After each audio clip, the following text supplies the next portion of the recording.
Mes amis, bonjour. Marhaban bikoum. Aujourd'hui, on va voir la première leçon de conjugaison. Donc, bien sûr, on va insister sur les bases de la conjugaison française.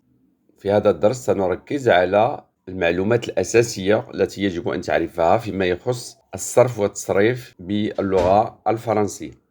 La conjugaison française comporte des modes et des temps. Donc, un mode. C'est quoi un mode en français? Un mode de conjugaison. Un mode en grammaire est un ensemble de formes verbales qui permettent d'exprimer différentes manières de concevoir une action, un état ou une situation. Autrement dit, c'est la façon dont le verbe est utilisé pour exprimer une réalité, un souhait, une hypothèse, un ordre ou une action en cours. En français, chaque mode indique un certain rapport entre le locuteur et l'action qu'il décrit. Par exemple, le conditionnel, c'est pas l'impératif, c'est pas l'indicatif, c'est pas le subjonctif ou les autres modes. ما معنى هذا؟ معنى هذا النمط في النحو هو مجموعة من الأشكال الفعلية التي تسمح بالتعبير عن طرق مختلفة لتصور فعل أو حالة أو وضع ما. بعبارة أخرى هي الطريقة التي يستخدم بها الفعل للتعبير عن حقيقة أو واقع مثل الانديكاتيف، أو رغبة مثل السبجونكتيف، أو فرضية مثل لو كونديسيونيل، أو أمر مثل لامبيراتيف، أو فعل قيد التنفيذ en train de se dérouler في الفرنسي. يشير كل نمط إلى علاقة معينة بين المتحدث والفعل الذي يصفه. إذن هناك دائما علاقة بين المتكلم الذي يتحدث والفعل l'action الذي يصفه. إذن سنعود بالتفصيل إلى هذه الأمور كلها التي وردت في هذا الفيديو في الفيديوهات المقبلة إن شاء الله. Les modes sont au nombre de 6. L'indicatif, le subjonctif, le conditionnel, l'infinitif et l'impératif. Mais on ajoute aussi le gérondif qui ressemble au participe. Chaque mode a ses propres temps. Donc regardez ce tableau. Mode indicatif. Temps simple, présent, passé simple, futur simple, imparfait. Temps composé, passé composé, passé antérieur, futur antérieur, plus que parfait. Donc regardez, il y a 4 temps simples et 4 temps composés. Le mode subjonctif. Vous avez le présent et l'imparfait pour les temps simples, et le passé et le plus que parfait pour les temps composés. Le mode conditionnel. Vous avez le présent pour les temps simples. Et dans les temps composés, vous avez le passé. Et bien sûr, dans le passé, vous avez passé première forme et passé deuxième forme. C'est-à-dire, elles se conjuguent de deux façons différentes. Le mode impératif. Vous avez le présent pour les temps simples et le passé pour les temps composés. L'infinitif. Présent, temps simple, passé, temps composé. Le mode participe. Présent, temps simple, passé, temps composé. En français aussi, en conjugaison française, nous avons des verbes et des auxiliaires. Les auxiliaires sont être et avoir, et les verbes se répartissent en 3 groupes. On va voir quels sont les 3 groupes avec des exemples. Premier groupe, manger, fermer, crier, prier, etc. Donc il y a plusieurs verbes. Donc bien sûr, ici vous avez les verbes du premier groupe se terminent par ER. Tous les verbes du premier groupe se terminent par ER. Deuxième groupe, vous avez bondir, finir, bâtir, choisir. Tous les verbes du deuxième groupe se terminent par IR.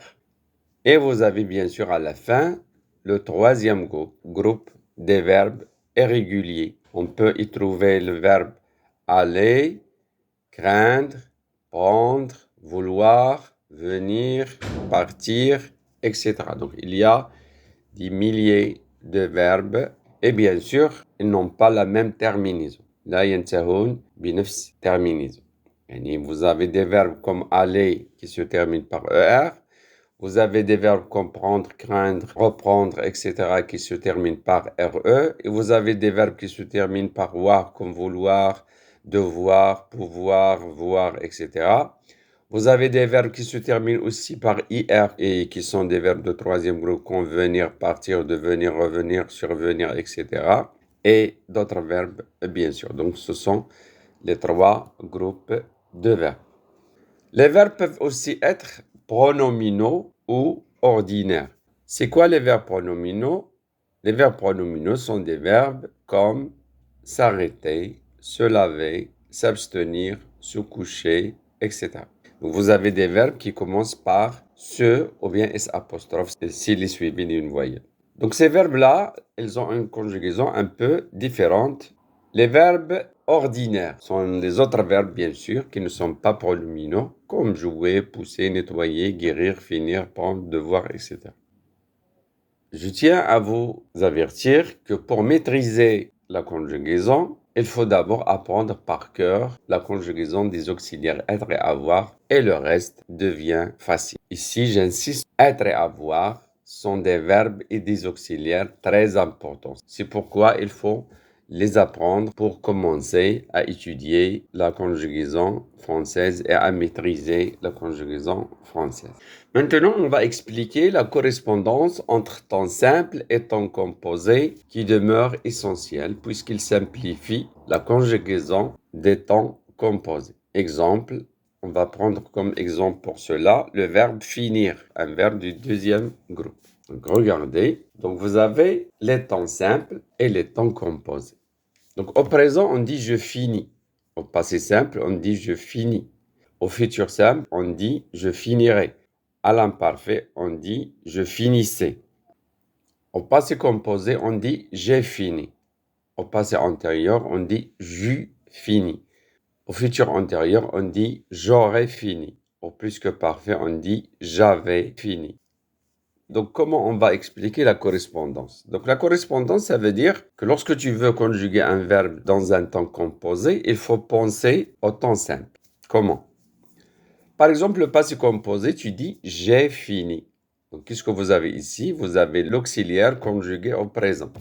Et tu ajoutes le participe passé. Si tu prends le passé antérieur, vous avez « j'eus fini ». Comment il est formé? Il y a l'auxiliaire avoir au passé simple et tu ajoutes le participe passé. Si tu prends le futur antérieur, par exemple, vous avez « j'aurais fini ». Donc, comment il est formé? Il y a l'auxiliaire avoir au futur simple plus le participe passé fini. Donc, si vous prenez le plus que parfait, vous avez j'avais fini. Comment il est formé? Vous avez j'avais, l'auxiliaire avoir à l'imparfait, plus le participe passé du verbe conjugué. Donc, vous remarquez que le participe passé ne change pas dans les temps composés. Ce qui change, c'est l'auxiliaire. Et l'auxiliaire, il est conjugué à quel temps? Par exemple, au passé composé, il est conjugué avec au présent. Par exemple, au passé antérieur, il est conjugué au passé simple. Au futur antérieur, il est conjugué au futur simple. Au plus que parfait, il est conjugué à l'imparfait. Donc, c'est ça la correspondance entre les temps simples et les temps composés. Maintenant, on va voir ce qu'on appelle l'axe du temps. Donc, le temps se divise principalement en trois périodes. Il y a le passé, il y a le présent et il y a le futur. Donc, le présent, c'est maintenant, à ce moment-là, de nos jours. Donc, ça, c'est le présent. Ce qui est avant, c'est le passé.